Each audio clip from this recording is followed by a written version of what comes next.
All right, guys, I'm going to break down the consistency of the tarot deck and how it's broken up. I probably should have started with this as the first tarot tip, but I didn't. So there's 78 cards in the tarot, right? There's 22 major arcana. These are the major arcana cards, okay? It's 0 through 21, right?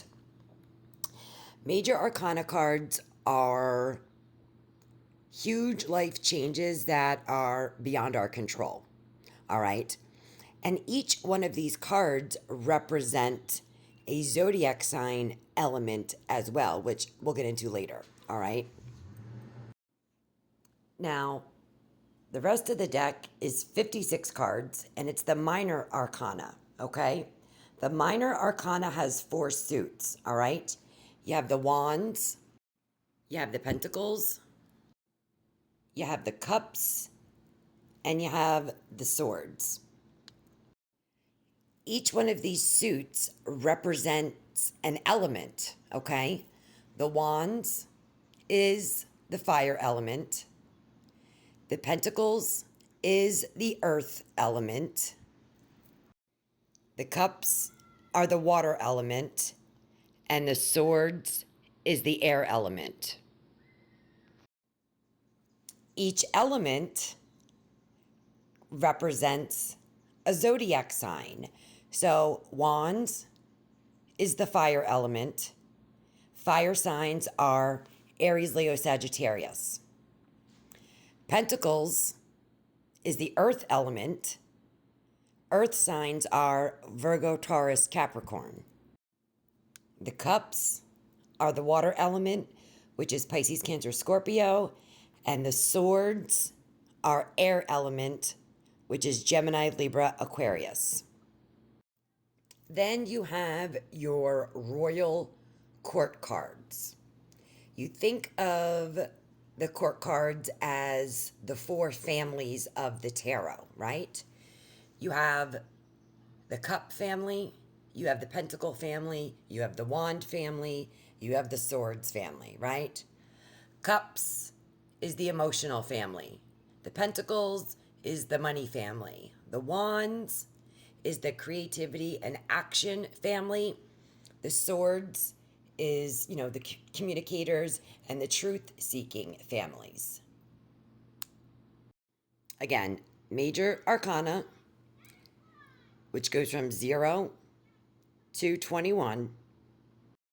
The minor arcana, which goes from ace through 10, divided into 4 suits. Wands, fire. Pentacles, earth. Cups, water. Swords, air. The royal court cards, each representing its own family.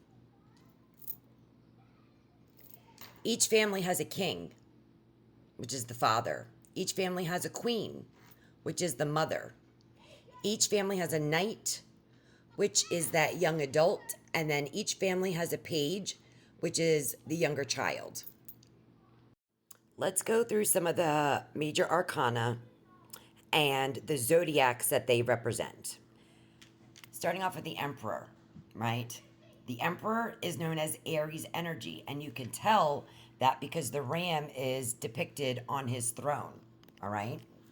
Now, you might know an Aries, and this might be helpful when the emperor pops up and you think of an Aries. Maybe these characteristics can help you decode the message. But Aries, they like to be in positions of power. So, of course, the emperor would be Aries, right? The emperor likes to be in take charge situations. So does Aries, okay?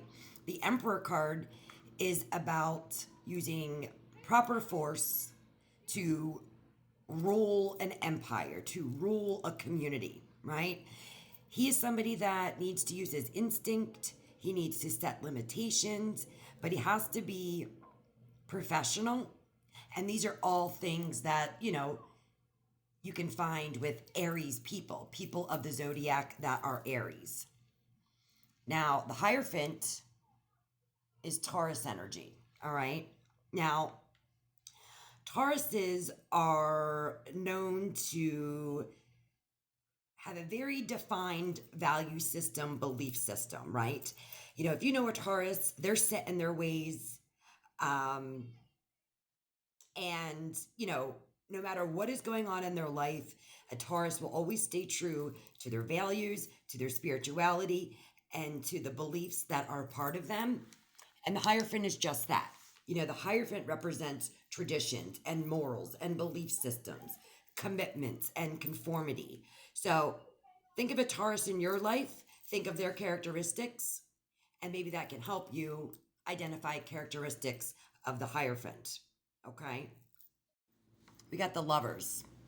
The Lovers is represented by Gemini energy, right? And the Lovers card is all about choice, right? And the need to understand both sides of a situation to make a decision. Now, before the Lovers card was called the Lovers card, it was called the Choice. Also, for my own, you know, information, I always think of Gemini as like Dr. Jekyll and Mr. Hyde, like having two totally different opposites, but, you know, trying to understand, you know, the difference between two. Gemini is the twins of the zodiac. So we have people, I mean, they're not twins, but it's two people here, right? Gemini energy. So Gemini, the twins, that may be, you know, you might be able to remember that it's Gemini energy because of the two people here.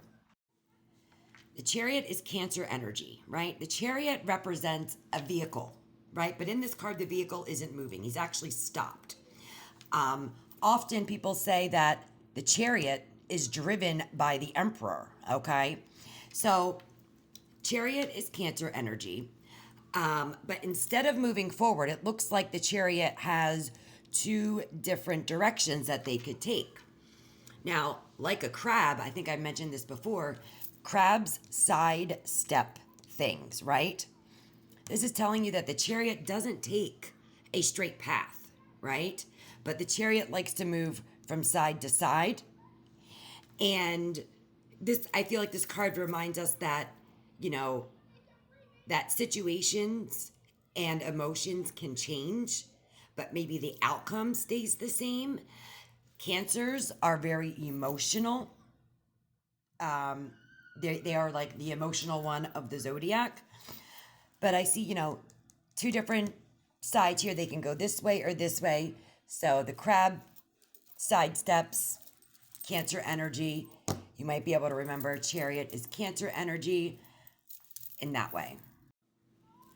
Leo energy.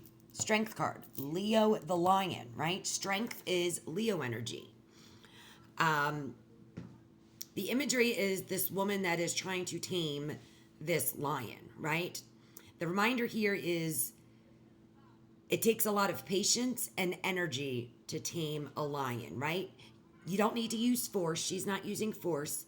Be kind to yourself, be kind to people, and maintain the strength to kind of back away from arguments that may occur because of desires or frustrations. Leo is reminding you to use your patience and not your force. But again, it's easy to remember the strength that it's Leo energy because there's a lion here, and Leos are lions. The Hermit card represents the zodiac sign Virgo, right? Virgos are very particular, right? They always want to know the details. Virgos are the engineers of the zodiac, right? They have all this knowledge and wisdom, and if you know a Virgo, you know they're a perfectionist. So the Hermit is all about shedding light on matters, using an analytical mind to make decisions. You know, the Hermit is always looking for information to gain insight, and Virgos are just that. Justice is Libra energy. Libra is the sign here, and the scales of justice are in the card here. It's a reminder to be honest and fair and maintain balance. And Libras are very fair. The Death card is scorpionic energy, and everybody knows that the Scorpio is a phoenix rising